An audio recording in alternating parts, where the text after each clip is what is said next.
ఉమ్మడి ఖమ్మం జిల్లాలో సరిపడా పెట్రోల్ డీజిల్ నిల్వలున్నాయంటున్నారు అధికారులు. ఏపీ నుంచి వాహనాల్లో డీజిల్ పెట్రోల్ నింపొద్దంటున్నారు.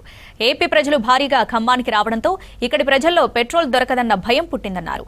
అందుకే జిల్లాల సరిహద్దుల్లో చెక్పోస్టులను ఏర్పాటు చేస్తున్నామని చెప్పారు. కృత్రిమంగా పెట్రోల్ కొరత సృష్టిస్తే కఠిన చర్యలంటున్న ఖమ్మం డీఎస్పీతో reporter Khadeer face to face. ఉమ్మడి ఖమ్మం జిల్లా వ్యాప్తంగా ఎక్కడ చూసినా కానీ పెట్రోల్ డీజిల్ కోసం జనాలు క్యూలో నిలబడి ఉంటున్నారు. పెద్ద పెద్ద వాహనాలు తీసుకొని డ్రమ్ములు లేకపోతే ఇతర ఎలాంటి సామాగ్రి తీసుకొని వచ్చైనా పెట్రోల్ని డీజిల్ని నింపుకోవాలని చెప్పేసి ప్రతి ఒక్కళ్ళు క్యూలో నిలబడి ఉంటున్నారు. ఉమ్మడి ఖమ్మం జిల్లా వ్యాప్తంగా ఎన్ని పెట్రోల్ బంక్స్ ఉన్నాయి, దానికి సంబంధించిన ఎంత సప్లై ఉంది, అసలు అధికారులు ఏం చేస్తున్నారు, అంత జనం రావడానికి కారణం ఏంటి, సప్లై ఏ విధంగా కొనసాగుతుంది అనే అంశాలు మనం తెలుసుకోవడానికి ఖమ్మం డిఎస్ఓ మనతో ఉన్నారు. వారితో మనం మాట్లాడే ప్రయత్నం చేద్దాం. సార్, ఈరోజు ఖమ్మం జిల్లా వ్యాప్తంగా ఎక్కడ చూసినా కానీ ఏ బంకులో చూసినా కానీ కిలోమీటర్ల కొద్దిగా వాహనాలు నిలబడి ఉంటున్నాయి.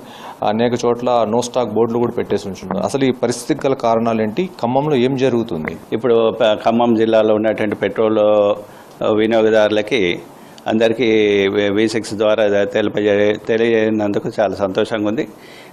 ప్రస్తుతం అన్ని పెట్రోల్ బంక్స్లో అవైలబుల్ స్టాక్స్ ఉంది. కాకపోతే ప్యానిక్ క్రియేట్ చేయడం వల్ల అవసరం లేని వాళ్ళు కూడా పెట్రోల్ డీజిల్ తీసుకోవడం వల్ల కొద్దిగా స్కేర్సిటీ అనేది ఏర్పడింది. దీని గురించి కమిషనర్ సివిల్ సప్లైస్ గారు 2 days నుంచి OMCs వాళ్ళతో మాట్లాడేసి అలానే ఎక్కడ స్టాక్స్ ఎప్పటికప్పుడు ఇండెంట్ పెట్టకుండా కానీ అక్కడ ఉన్నటువంటి స్టాక్స్ బ్యాలెన్స్ ప్రకారంగా అందరు పంపమని చెప్పడం జరిగింది. అలానే కలెక్టర్ గారు, నేను బాధ్యతలు కొత్తగా వచ్చిన కలెక్టర్ గారు గూగుల్ స్ప్రెడ్ ఇది ఆల్ సేల్స్ ఆఫీసర్స్తోని మీటింగ్ పెట్టేసి ఈ స్టాక్స్ పొజిషన్ గురించి అడగడం జరిగింది. అలానే ఇప్పుడు అన్ని దగ్గర స్టాక్స్ ఉండేటట్లు చర్యలు తీసుకోమని జరిగిందండి. అయితే ఇప్పుడు ప్రస్తుతం వ్యవసాయ సీజన్ సంబంధించిన దుక్కులు దున్నే క్రమంలో ట్రాక్టర్లు వినియోగిస్తారు. వాళ్ళు అది దాంతోపాటుగా ఇంజనీరింగ్ డిగ్రీ కాలేజ్ విద్యార్థులకు ఇంకా సెలవులు ఇవ్వలేదు. వాళ్ళు కూడా కాలేజీలకు వెళ్లే క్రమంలో ఆ బస్సులకు కూడా డీజిల్ దొరకట్లేదని చెప్పేసి అంటున్నారు. ఈ పరిస్థితులు నిజంగా వాస్తవ పరిస్థితులు ఏ విధంగా ఉన్నాయి, వాటిని అధిగమించాలంటే ఏం చేయాలి? ఇప్పుడు మనకు కమిషనర్ దీని ప్రకారంగా మనకు ఈరోజు మొత్తం స్టాక్స్ అన్ని పెట్రోల్ బంక్స్లో అడెక్వేట్ స్టాక్స్ అనేది వస్తుందండి. ఎటువంటి స్టాక్స్ స్కేర్సిటీ లేకుండా మేము గత 2 రోజుల నుంచి చర్యలు తీసుకుంటున్నాం. కనుక మన దగ్గర పెట్రోల్ కానీ డీజిల్ కానీ అన్నీ అందుబాటులో ఉంటుంది. అదేవిధంగా రైతులకు వారు గురించి క్యాన్స్ కూడా ఎట్టి పరిస్థితుల్లో ఇవ్వద్దని చెప్పడం జరిగింది. పెట్రోల్ బంక్ ఓనర్స్కి క్యాన్స్ ఇచ్చినట్టయితే మిస్యూజ్ అయ్యే అవకాశాలు ఉన్నాయి. అలానే ఇప్పుడు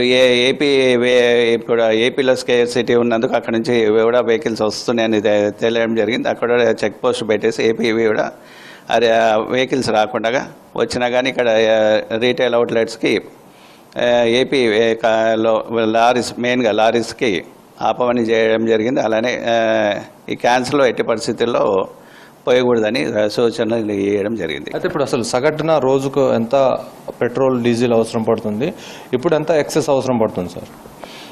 యాక్చువల్గా ఇప్పుడు క్రైసిస్ వారం ముందు నుంచి చూసినట్టయితే ఒక 25% to 30% సేల్స్ అనేది పెరగడం జరిగింది. దానివల్ల స్కేర్సిటీ ఏర్పడింది. అంతేకాకుండా దాని గురించి అది ఇప్పుడు ఏదైతే స్కేర్సిటీ ఉందో దానికి అంతా స్టాక్స్ తెప్పియడం జరుగుతుంది. మ్యాక్సిమం ఈరోజు అన్ని పెట్రోల్ బంక్స్లో అడిక్వేట్ స్టాక్స్ అందుబాటులో ఉంటుంది. అంటే పెట్రోల్ డీజిల్ సంబంధించిన కొరత లేదు అని చెప్పేసి ప్రజలకు ఎలాంటి భరోసా కల్పిస్తారు?